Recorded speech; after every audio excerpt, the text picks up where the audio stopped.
All right, ladies and gentlemen, spontaneous and directly from Steam It Inc., here is Ned. Hey, Fearstick and Channel, thanks for having me back. It's always fun to hang out in Steam speak.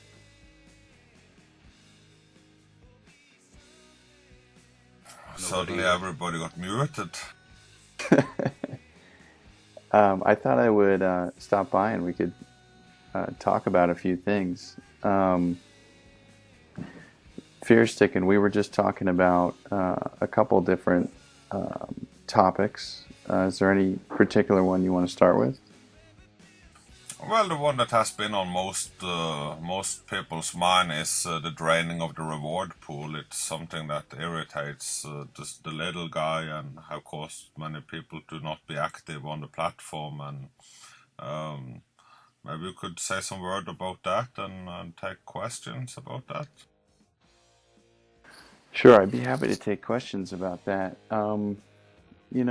Draining of the rewards pool. I think, the rewards pool and author rewards in general, they're meant to be and have largely been perhaps the most beautiful aspect of Steam, of the entire system, in that we can subjectively find great people and great content to reward that in turn makes the network and the community and the long tail of the blockchain that much more valuable.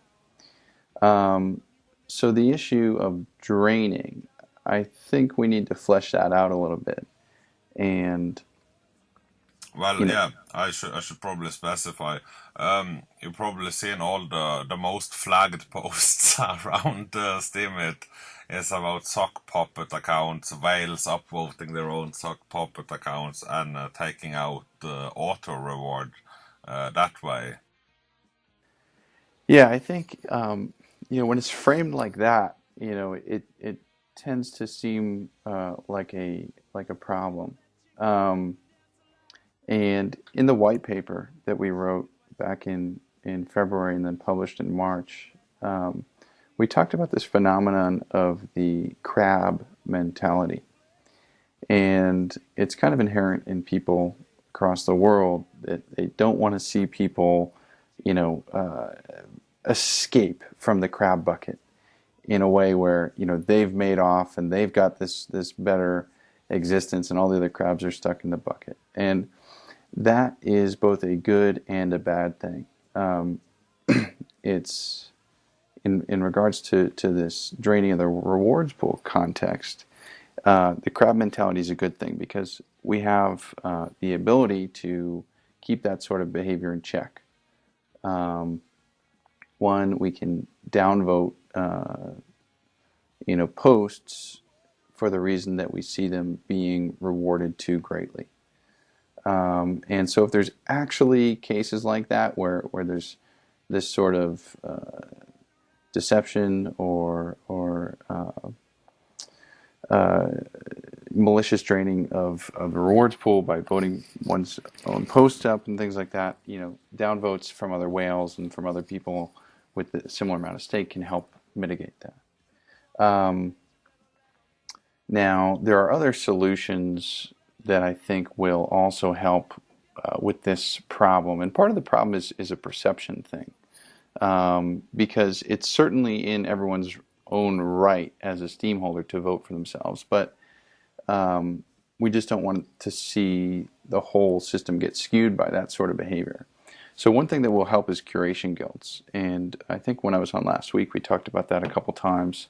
But basically, the effect of that is we'll see more voting power in the content market at any given time. And when there's more voting power from more people that's being actively used, then it's more and more difficult for any particular actor to run away with outsized rewards. I'm sure we can flesh this out even a little bit more, but I'm happy to take more questions.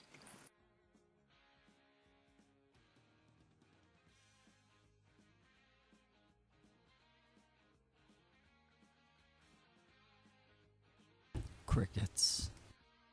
Oh, crickets here Well, tonight. did that really answer the question? I mean, Are there any Uh, particular examples there that we want to look at?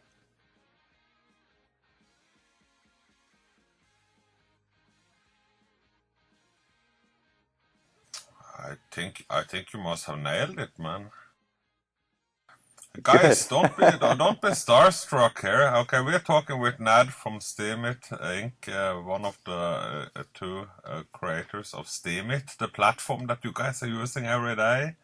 Yeah, so let me just jump in here and also say that I think one of the solutions that I think will be a major community builder is for Steam-based websites, Steemit.com as a particular example.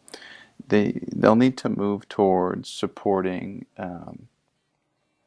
profiles, that give information to the community specific to you know, individual accounts that are participating and things like that. So, Facebook and Twitter and all that, people love to check out other people's profiles and actually learn about other people. So that's certainly an area that Steemit can become a lot better with.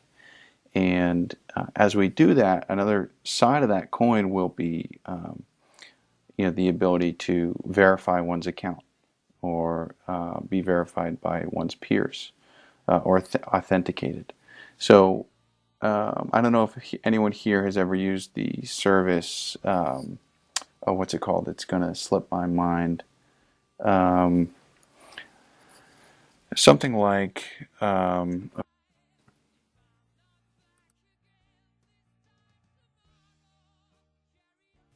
Ah, we lost you there for a second.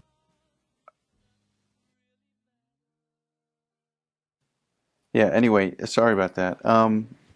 Yeah, some sort of service that someone can verify, their other internet accounts with, whether it's Twitter and Facebook, they'll be able to be on Steemit and log into those other accounts and then basically stamp their blockchain account saying, hey, this person using this Steam account also has access to this Facebook account and this Twitter account, so it's authenticated in that way.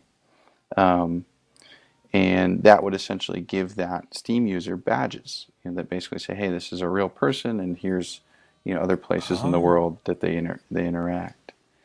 Um, So you could basically get decoration next to your nickname based on how verified you are, and that could become a cool thing, I think. yeah, I think it would end up being kind of fun, where you can go out and you can get badges, for doing that sort of thing. There could be other levels to it too, like be verified or authenticated by your peers or your friends or your family. Are you talking And about So like how Keybase how how IO? how about in the profile section? Of course we need a profile image. I am dying to put a nice image there so people can laugh when they see my account. But also in that profile information where I type, in everything else there they ask me for what social media I'm in. Steemit is not even mentioned yet, but I would love to be able to throw in my YouTube account, my Facebook account, my fan page, my website, and have those little icons up there so that when people want to check me out, they also can see my other social medias. And of course, a nice verification symbol like Twitter has. absolutely, you'd get that verification symbol. It would look great for your profile. And more importantly, the community would really appreciate that because now they can learn about you. They know you're kind of this real flesh and blood or this really committed brand or icon. And so that's valuable to everybody. And coming back to the first question about auditability, it helps with that too because now we can look at the trending page and see which posts are really being upvoted. And if we're seeing posts that are upvoted, and the author is someone who has no verifications, has made no effort to declare their identity at all or their reputation, then perhaps the community should frown upon that, and there should be downvotes for that type of thing. Yeah, Um, I called him on it. I'm sorry. I think that one of the probably one of the main knee-jerk reactions to that type of thing, though, would be someone might say, well, what's that going to do to all the people who want to be completely anonymous as they post? And, there's certainly value in having anonymous posters too, and in being able to express things without having them, be tied to one's reputation. Um, and to be able to do things like investigative journalism and that sort of thing. Sometimes it's just better to be anonymous. I don't think the community should reject that, um, but I do believe there needs to be some level of declared identity where someone has to kind of come forward and say, this is a pseudo identity, or this is a real identity, or this is a completely anonymous person. And by making that sort of effort to declare what the person behind the account is all about, the community members that are doing the upvoting can, at a glance, do a much better evaluation of how they want to understand and upvote, posts by that How account. how about introducing pages? If people want to be anonymous, they could post as a page.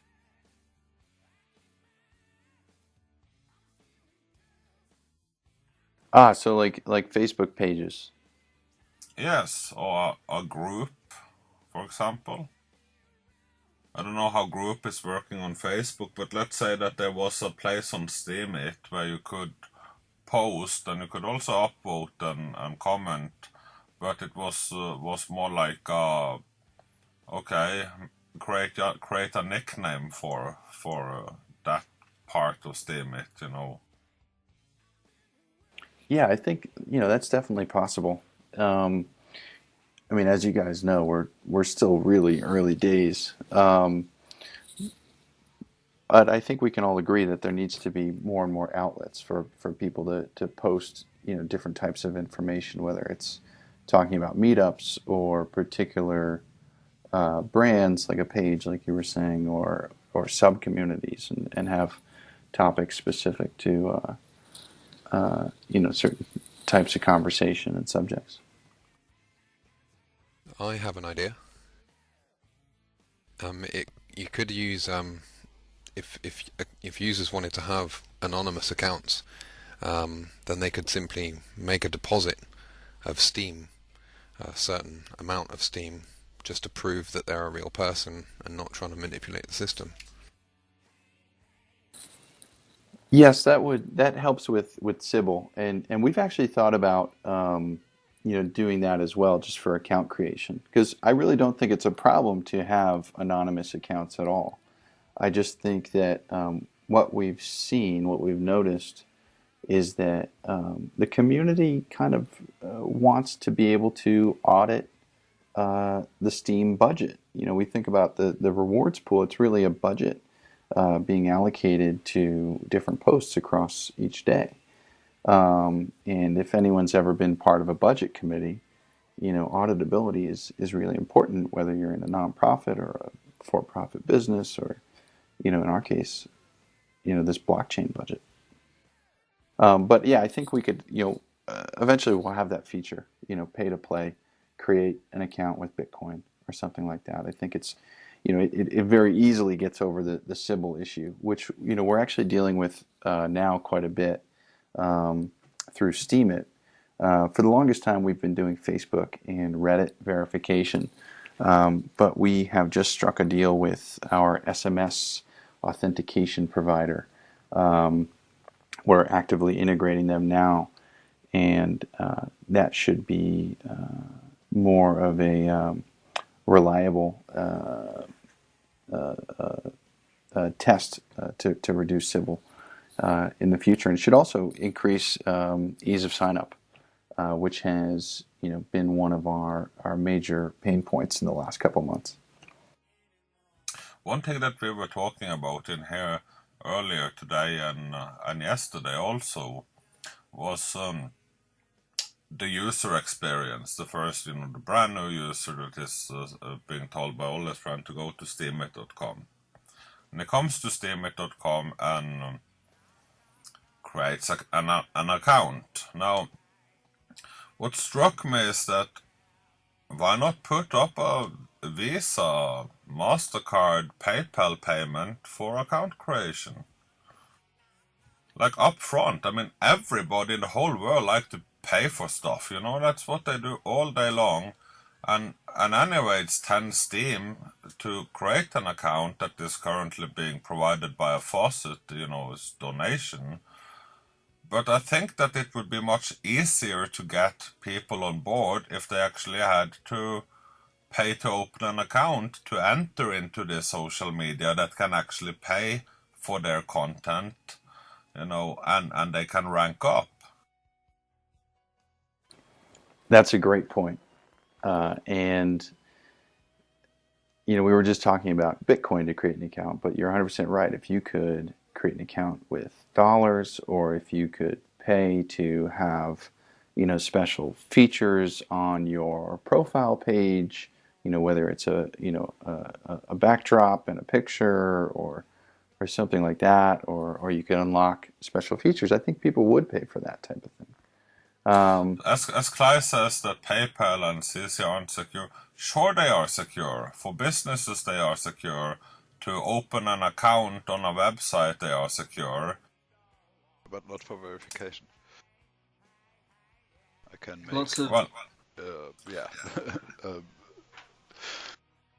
enough anonymous credit cards with $5 on them. That's a good idea. Well, the point is on the budget level here to start generating income when the next 900,000 people come in and pay $5 each or $10 each. Accumulate that into the budget and realize that's a lot of money on the bottom line in the bid walls when Steemit is going up and becoming a multi-billion-dollar super enterprise. That is just the user base. Another thing is investors. I mean, we need a lot of investors that are willing to invest in Steam, that looks at Steam as cheap at 50 cents, and they might be wanting to sell at $70 in a few years. But we're talking about people like my dad.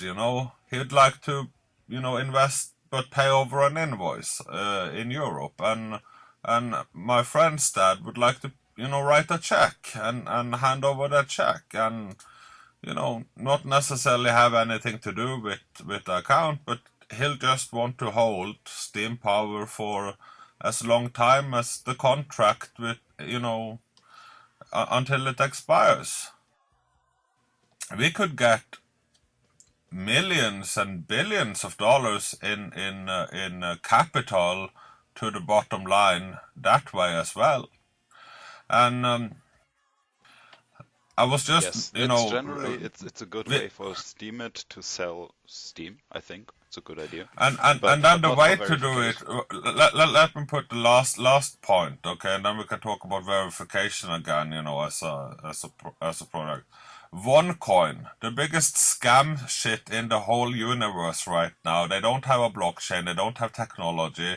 But they managed to raise, $1 billion, walking around from conference room to conference room, putting up news in the financial newspaper or whatever people read, to invite them to hallelujah meetings, take their money, and promise them everything. Now, we can do the same thing, but with Steam as the social media of the future. Like a serious worldwide campaign, the same way, minus the scam. I love you, Dad. Hey guys, I'm back. I really had to get a Soylent. You guys had it? You. They should pay me. Have you guys had these things though? They're really good. Can't get them in the UK, sadly. You know what you can get in the There's a lot UK? of similar products. Yeah, you can get Joylent.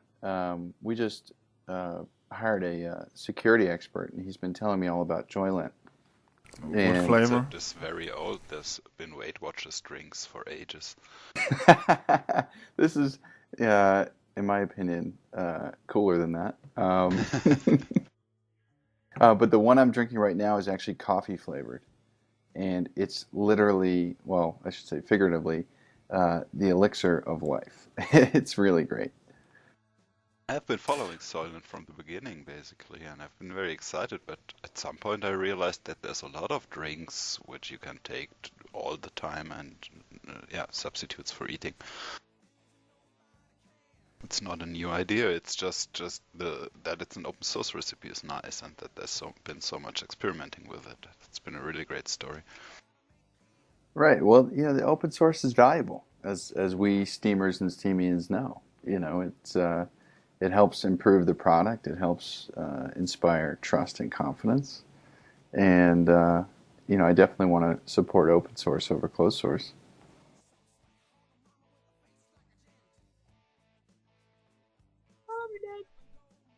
Well, Ned, if you are here now and listen, what I was saying is that we should consider selling Steam to investors that can pay with invoices and checks and bank transfers, the old way.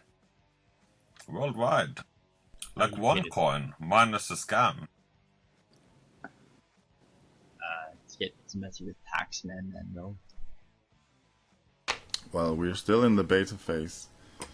So maybe it's too soon to really push strongly for new investors? I don't know. I don't think so. I mean, you have a 50-cent token that investors like Warren Buffett could invest in if you can just pay with a check and get a document in return saying that you own this and it is held by this company, right? I think you'd need to go through a rather long process. I mean, the issue with the old fiat methods is that they're easily fraudulent. It's not that hard for people. Forged checks, credit card reversals, bank transfer reversals, it's very common, and Steam is not reversible on the other hand. It's the same with Bitcoin. What you need is a licensed money transmitter, Yeah, a broker. Yeah, and a broker of some sort. PayPal wouldn't do it. They're not. They do have a Bitcoin team now, but we're probably too much on the edge for them at the moment. Maybe there's another money transmitter or something there are out there. plenty of money transmitter and brokers out there with too little to do and not a really it product to sell. I mean, Steam can be that it product for them, and they'll create Wolf of Wall Street and start dialing people and say, hey, we got the next big thing on the internet. We got Steam and we are selling it at 75 cents. We are selling it at $1. We're selling it at, market price. Boom, boom, boom, boom.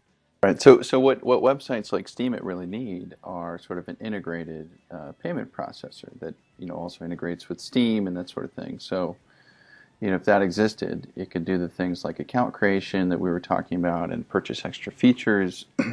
And eventually, when we get into more of an attention economy, it could also be the gateway that allows advertisers to purchase our attention, our Steamian attention, by buying and burning Steam. So we are going to need those gateways, and they'll need to be. Stop thinking about burning the Steam. If advertisers are going to come up, let those Steam go to everybody that have been active on the platform the last 24 hours. Yeah, I think there's two go ways to the do people it. that see the advertisement or something. Don't burn it. Give it away to everybody so that giving it away to everybody. If you're burning it, you're really giving it to all the Steam holders. But you could also do it more directly. You could give it to the people who have it viewed. feels better if it's a transaction coming in. This is not about feelings, First Chicken. This is about reality. But if you burn them, I think feelings are really important. I think we have a lot of testing to do as we become more integrated, and it's easier for capital to come in and purchase attention. We'll definitely have to test things and see what works best. Is buying and burning better than having people buy our attention directly? I don't know. I'm really looking forward to being able to test that. But Fearstick, and you would rather get paid, so that's a good data point. Well, if I have to read a McDonald's commercial, yeah, sure, I would love to get paid, man. Yeah, I mean, it's, for the first time, it seems more possible, with the blockchain here as the underlay to the social network. We will still have challenges. The challenge with paying viewers directly is the same as it is today, in the sense that someone can run bots that click on ads and essentially tell the website that there was a viewer and a click and that sort of thing. But maybe there will be a successful model underneath all that. Well, maybe you could pay back like curation, for example, and when they promote it, you could give back some of the promotion money to the upvoters as curation.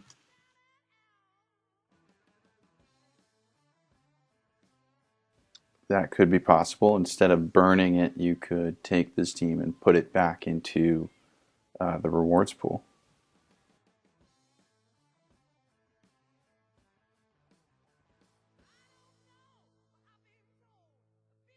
Oh, and as you were saying about payment providers, we do already have Steam Pay, of course, if you haven't already heard of that. Yeah, but we need something on the site itself that is recognizable for everybody. A PayPal button, Visa, MasterCard, the whole normal things. Well, that's actually a huge challenge. Companies like Coinbase, they put in a lot of work to detect fraud, and it's not as simple as just adding a payment option when you're dealing with cryptocurrencies. We're not dealing with cryptocurrency in the account creation process. We're just creating an account, and it costs money to open an account on the website. So in that segment, there is no problem. But first, the accounts have to be funded, right? In cryptocurrency. They cost money, yes. The accounts cost money, and they can't be reversed.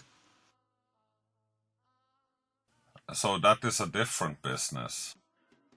The accounts can already have been created, right? Just giving them a name. Yeah, but whatever technicality, just make it simple. This is, if Facebook started to charge $10 to open an account there, so what? Facebook is making $10. Steam, I think, is making $10. It doesn't need to be difficult. We don't need to make things hard. Let's just do it. We got money for lawyers. The difference is, when Facebook makes an account, they can suspend it if someone chargebacked. With Steam, you can't. Once that account's created, it's there forever, just like sending bitcoins. Well, let's just say it like this, okay? So, before everything is settled and no chargebacks or anything can happen, the owner and active key is not active. So it will take them, say, a month or whatever it needs to take for those keys to actually work on those accounts. I'm just throwing out some ideas. Yeah, no, we've thought about that model too, so that you could basically have free account creation. It's kind of like having a guest account or a permissioned account where you show up and you're really just given the posting key when you start out. And if you then continue to participate and be a good participant in the network, then maybe after 30 days or after a few days you get the owner key and the active key and that sort of thing. So that's possible. I think the account sign up issue is it's very solvable, and I think the bigger point is can we the bigger part of this conversation was, can we get a payment processor integration? I think that would be huge. The more exchanges and payment processors that are integrated, the more gateways we have for regular people to come in and start using this network of value, and it will translate into things like the marketplace If we have a successful marketplace on Steemit.com, people are showing up to the site, but they probably only have dollars when they get there, right? So they're going to need a way to take their dollars and turn it into Steam dollars or Steam, or when they do a transaction, maybe that exchange happens right there, right then. So I think that's going to be really important. If some of the community members wanted to take it upon themselves to do a little work, I would say that on the business development side, if people could, if a few individuals could go out and look for a few MSBs, some money transmitters and payment processors that might be good partners. Already on it. Payments. Oh yeah, that's good work. I saw your post there. So tell me more about that service. Basically, Coin Payments is a very well-known crypto payment gateway that works with WooCommerce and WordPress sites, basically. So what this does is allows us to easily make stores that accept Steam-backed dollars, or existing stores out there will also be able to accept them. So that's going to be huge. We're hoping to have it done by like the end of this week, but I'm not sure they're going to have it done, so I'm going to be posting as I get information. Great. Keep us updated on that. That will be valuable. And the more of those that we can do, the better. So kudos to you for making that happen. I think if we can do a few more, it'll only be more and more of an augmentation to the network effect of Steam and Steam dollars. Yeah, and if anybody else has any connections to exchanges, no matter where they are in the world, whether it's in Korea or Mexico or Japan or something like that, I think Steam might be at a point where it would be beneficial to get a few more of these exchanges on board. We've got some really good ones today, from Shapeshift to Changelly to Poloniex to Bittrex and all these, but and block trades and all that.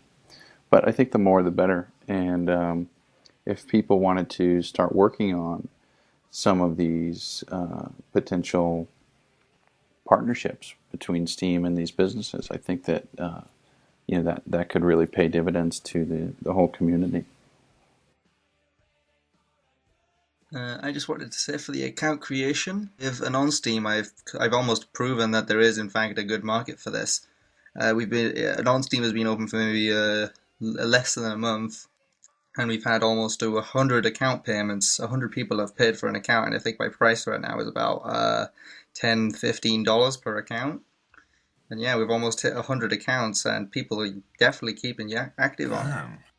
Wow, that's work paying off. That's great. Congratulations.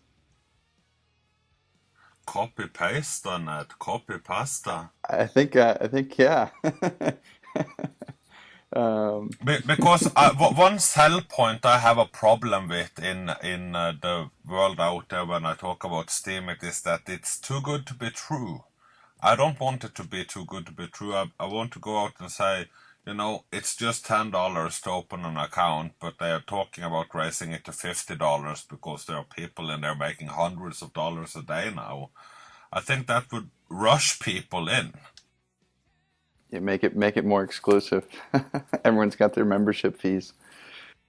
Yeah, exactly. And now they have paid themselves into Steemit. They have a blog now. Okay, they need to do an introduction post, add their social medias to their account, their face to their profile picture, and make it pretty. One thing to consider is the strategy that Gmail used, sending out invites to the users. They can give away to their friends, something like that. We're talking a lot about that.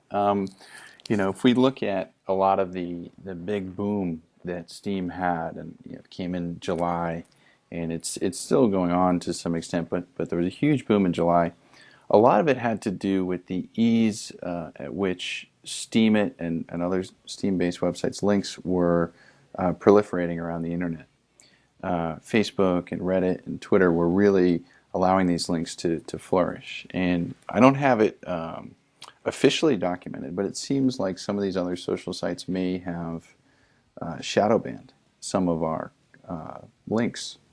And that certainly has an impact. I think on Reddit, Steemit links really don't move up if they get upvoted and things like that. But what that means is we absolutely need to have a very solid invitations program that allows people to reach into their networks and make a solid gesture to these people to come to this platform. And then when they get to the platform, there has to be another really solid onboarding process that makes these people feel comfortable and helps them set up their profile and get started and make their first post and just be successful off the bat. So that's really what I'm concerned about is that user experience. And once that user experience is there, we can say the conversion rate is high enough, then we absolutely want to see these invitations. We want to see the invitation process be really great too, so that it just scales and scales. I think we'll get there. The team here in Virginia and our remote guys, we're working around the clock towards these goals. But I'm really looking forward to the email invitations. I think once we've gotten there, that's our time to really make a push and see if we can onboard the rest of the world. The referral program, is that something that we should start up and find a great use for? Yeah, so referrals is essentially the same thing as invitations, but it might include the connotation that some of it's incentivized. So like, hey, sign up your friend and get an extra 5 Steam power, and when your friend signs up through an invitation, maybe they get another extra 5 or another 10 Steam power to start. I think that your real friends, of course, not your imaginary friends. Yeah, so we need the Sybil protections, like the SMS verification and that sort of thing that we're working on now. So that'll still be a part of it. But I think the incentives to take these sort of actions are great, and they'll probably amplify the success of the invitations program. There can be other ways to incentivize people too, like, oh, hey, you did your first post, here's an extra 5 Steam power, or you made your first upvote, or you got 20 upvotes on your post, and here's an extra 10 Steam power. Those sort of Nice. Positive feedback notifications, I think really help user experience too. So I'm really looking forward to the referral program and all that incentive stuff that we can get to. Should we be worried that the mining queue is dominated by 2 accounts? Is it 2? I was looking at it this morning. It looked like you had supercomputing and what are the names of the other ones? But it looked like there were about 5 or 6 in there. Well, I just opened it up and it's Rabbit and supercomputing only. Yeah, it does seem a little lopsided. From what I understand, there's no confirmation that they're using GPU mining, so we don't know exactly what's going on there. There's an argument that the mining algorithm should be changed. There's an argument to be kind of lower barrier to entry, like it seemed to be before, and there's an argument that the mining algorithm should even be changed so that it becomes something friendly to ASICs. Like why not take this thing to the end game, and just like Bitcoin has gone from CPU to GPU to ASIC, why not take this thing to the end game, Steam to the end game, and make it sort of ASIC friendly. But it's tough. What do you guys think? Do you think that the mining algorithm should be changed, or do you think it should be left alone and the competition should play out, and we'll see more and more people become competitive enough to get into the queue? Well, I mean, it depends on what you want to do with the mining. Do you want it to be, for example, do you want it to just be everyone fights for the best hardware like Bitcoin, where we just get ASIC and error? Do you want it to be like Bitcoin, where we change the algorithm every month or so that nobody can even think of making an ASIC? Right, that's the thing. I think that change, makes it tough for people to commit to things. So personally, I'm not really a fan of changing the mining algorithm. Um, but there was an initiative, I think by Nate Brune, to create a Yeah. bounty for an open source GPU miner. And well, if everyone had, you know, that mining tool, then issue solved. At least in the meantime. Yeah, I'm right here. But I had a question related to that. How do you feel about removing the mining queue altogether? That's an interesting question. Well, you know, there's quite a contingency of people in the blockchain space who see mining as a very pure way of securing a blockchain protocol. And I think there's definitely validity there. And that's why Dan and I decided to include that in the consensus of Steem. But now that we are at this point, I think it's still, I think it's just an interesting question. I think certain things like the consensus algorithm probably shouldn't change. There's certain things, you know, like property and emission and things like that that probably shouldn't change. But I don't know. What are your thoughts on it? Could you change that in the you know, we are at a 3-second block time now. Could you do that change and at the same time also setting the block time to say 1 or maybe less? When we were running our first test nets back in February, it was our ambition to have 2-second block times, which would mean 1 second transaction speeds on average. And that would have been faster, but 3 seconds, 3-second blocks, 1.5 second transaction times on average is pretty darn fast. I know, but I mean, just to benchmark it and show the rest of the crypto kids who's boss.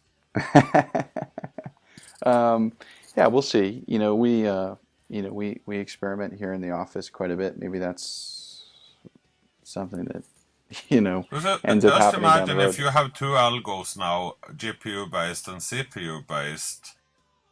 You have all this extra hashing power. I mean, it just makes sense that you also could do the block faster. Well, you know, there's a few issues there, and this is probably something we should get Dan on the line for. But you know, there's a speed of light issue. You know, you can only Yeah, get he needs to information. get in here. Yeah, let's get him in here one of these days, and to answer some of the technical stuff. But on the you know, the block time thing, it's really a speed of light thing, and you know, it's a question of how fast can you get information around the world. I don't think it's possible to have something like 1.5 second block times. Maybe that's the absolute fastest. But then you have other bottlenecks. You know, there's so many different pieces of the code. There's the networking code, the peer-to-peer protocol, and all these things, and they have to be able to keep up with the block times. So it's a very involved process, and the faster and faster you get, the more and more tight all these different layers of the blockchain code have to be. And yeah, I mean, I would love to see 2-second block times. Maybe it's something that's possible in the future. Yeah, but there's such the high risk, as you say, with the network risks. For example, let's say that I was recently helping out a certain witness in South Africa, and over there, for example, to all of the seed nodes, he gets to between 300 to 600 milliseconds. With 1 second block times, that's like maybe a 30% chance of missing a block every block he gets, and that could only be maybe partially reduced by maybe having more witnesses in Africa and more seeds. But the point is, at 1 second, you're putting a lot of risk. You're increasing the risk of missed blocks, especially because of the computation time, the network speeds, and then just random, just missing blocks in general from random things.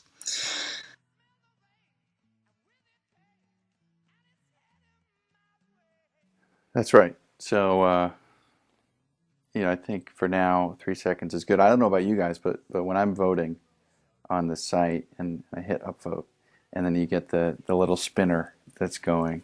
What you're really experiencing is, you're sending this information to the blockchain, and it's trying to get into a block and all that. So, it's kind of neat. If you're able to think about it on that technical level, it's kind of neat, kind of almost rewarding. I mean, correct me if you guys feel differently, to kind of feel the vote go through. It would be amazing to see the Steemit mechanism illustrated as a mechanic. Mind blown though. I you know what? Actually when I pushed the button, I never really thought about it, but Neither did I. feels it feels exactly like you explained it, subconsciously. That's cool. That's cool. Yeah, I mean, it's a technological phenomenon, and it's pretty special to for us all to be this close to this distributed database, that we're all owners and caretakers of. Um, so yeah, maybe there's some more cool stuff we can do to kind of illustrate that people are participating in this with this special technology.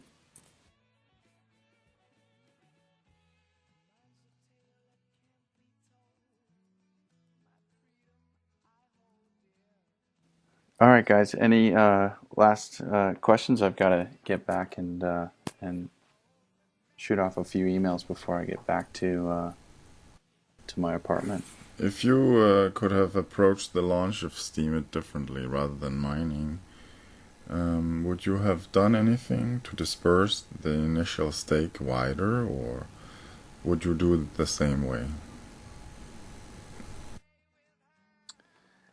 That's a great question. And anytime a blockchain comes into existence, there's a lot of thought that needs to go into the launch. And when we were creating and preparing to launch Steem, we had a very specific business case in mind. And we knew that we wanted to do it in a way that was very Satoshi, and in a way that had the most clear regulatory sort of bumpers around it. And certainly that's through mining a coin into existence. ICOs and things like that, there's a lot of question marks around how certain regulatory bodies view those types of blockchain launches. And would I do it differently? It's a good question, but when we look at the business case, I'm very glad that there's a good amount of steam power here, that my company is managing, so that we can leverage it for the referral program and the incentives and all these types of things that we believe will have a terrific impact on signing users up to the network and just growing the ecosystem. One thing I'd like to ask is, you guys, I guess, handpicked Charlie Shrem there. If someone else was looking to get Steemit Inc. support, what are you guys looking for in a candidate? Not saying myself, just thinking about general. Yeah, so Charlie, we went through this a little bit last week, but Charlie has a lot of experience in the Bitcoin space, and he has experience, not just as someone who understands the technology, but as an entrepreneur with lots of connections in the space, and he's able to navigate, both the business development side and on the technical side. He knows a lot of developers and things like that. So my guess with him was, this guy can bring a lot of value to the community. So I wanted to make sure that he got an upvote. But that's kind of how I look at anyone running a witness node. Are they bringing value? Yeah. And are they working on projects and that sort of thing? So Charlie certainly is. and he's so much he's gone as far as hiring a CTO, and he's working on some terrific stuff, and has introduced me to quite a number of people who I think will be beneficial. So yeah, I think what am I looking for? I'm looking for movers and shakers. People who can really help grow this thing. Cool. Thanks for the answer.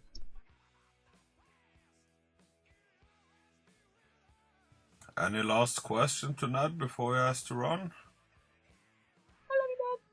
Yeah, well, I just I mentioned before the issue with editing, deleting, archiving, answering, but you already said that that's under discussion anyway, and we'll surely talk about it at Steamfest or sometime else. Hey, yeah, speaking of Steamfest, I'm really excited about that. I will be there. FairSim, you'll be there. Looks like a number of the guys in the channel here will be there. I'll be there. So, yeah, just wanted to say really excited about that, and hope to see most of you guys there. Oh, Roland's in the channel too. Roland, you're doing an amazing job organizing this thing. So thank you. Yeah, the other day was nervous if his project would be funded or if he would be given a big bill in the end. And I said to him that if Ned is coming to your event, no way is leaving you with the bill in a hand. So I told him to calm down. So I hope I didn't lie to him there.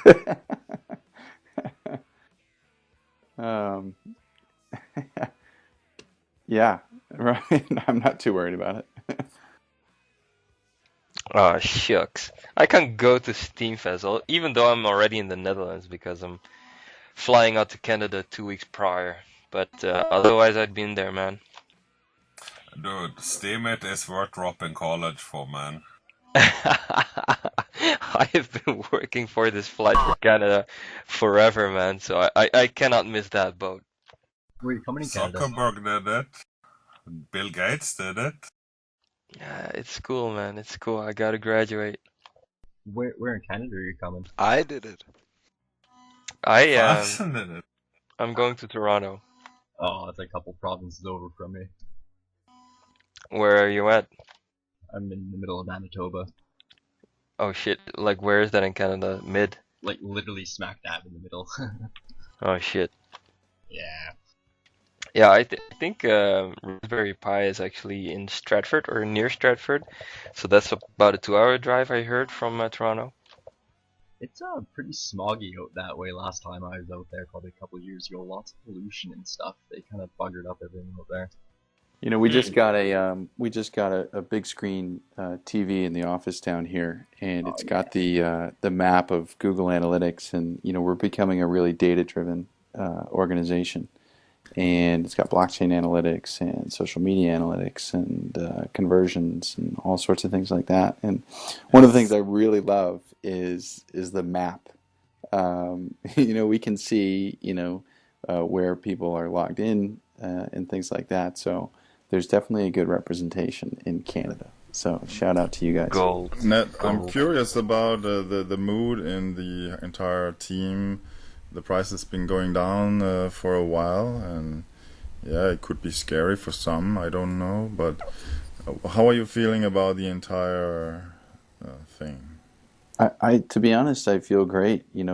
What we really are concerned with here is growth, and we have such a clear path ahead of us in terms of getting the user experience where it needs to be, and then turning on the burners and doing invitations and using a lot of these proven methods, plus this element of Steam that other startups have not had at their disposal before. I mean, maybe you could argue something like PayPal, did their $5 sign-up program, but we'll be able to do even more creative things with the Steam and the incentivized sign-ups and posting and things like that. So when we boil it down and we look at the plan for growing the social network and adding in, marketplace functions and things like that, and so people can kind of put up their own stores, I am just so excited about it. and I'm a little impatient too because I want to get there already. But Mhm. the journey is where a lot of the fun is. So the mood is great. We're like I said, becoming a more data-driven company, and we've brought on some guys who have a lot of experience scaling startups, and on the technical side especially, and it's just becoming really really exciting here in the office and for the whole team, and just couldn't be more excited. Do you have some internal matrices, or what are they called? Some statistics that's showing you that it's going well, that you are going forward in a positive way. Something that we don't have access to, like for example your web page visitor statistics and things like that. Yeah. I mean, there's Google Analytics and that sort of thing, and we're seeing tens of thousands of users per day. We're seeing into the six digits, in active visitors per week, and that's a really terrific base. In terms of traffic and things like that, you can use Alexa.com and WorthaWeb, and they're just kind of crude or rudimentary measures of the success of a website and how it could potentially monetize from advertising and things like that. But you can kind of use that as a way of just looking at how busy is the website. So yeah, I mean, what we're looking at is a path towards building a very heavily trafficked and very used website. We need to do a few more things on the user experience side, and then we get to turn the corner and turn things on with marketing and all that. Oh, one thing I did want to mention is we are hiring a marketing director. So if there's someone out there who feels like they can bleed Steam 24/7 and be strategic and help us manage things in the social media channel and on the PR side, and help us do cross promotion and really be a hunter in finding and targeting opportunities to cross promote at events like South by Southwest and things like that, where we can just get everybody talking about Steam in a very condensed area at a specific time. That's somebody I would really like to hire. So if you think you might be that person, or if you think you might know that person, I please, can please, definitely please be be in that touch. person here in Peru. We've got. I think I mean, speaking of Peru and kind of regional stuff, I think that back to that marketing director position, I think we have such a terrific community here that we're also going to need to kind of get more organized so that different we could have these different kind of regional influencers and managers and things like that. So hopefully we can find someone who can help me structure that. And same goes for the technical side too. There's so many great technical people in our community working on so many projects. There's more than 93 applications on Steam Tools today. And so hopefully what we can do, and I've tried to do it with the bounty system and all that, but hopefully what I can do, and I think I have someone here now in the office who can help, and maybe he'll get a better introduction on the website soon, but hopefully we can have somebody who can help us kind of have really great communication amongst all the people working on technical initiatives around the world too. So those are the kind of things I'm really looking forward to just getting better at, and where I know we can benefit from a little more organization. But yeah, anyway, Fearsick in Peru, let's do it, man. I think you would be a great community manager down there. Yeah, and I living in the best area where all the famous people live and jog and walk their dogs, and it's 10 million of my neighbors are potential investors, and their kids are potential bloggers in Spanish. So, and we got Spain, that is .es.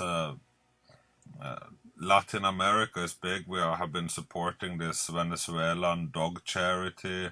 I think we're gonna see some more valuable content coming from. I mean, Peru is the richest country in Latin America, especially with all the hush money from the past.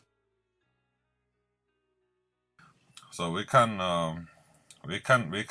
move mountains, definitely, and I think Steemit is an easy sell.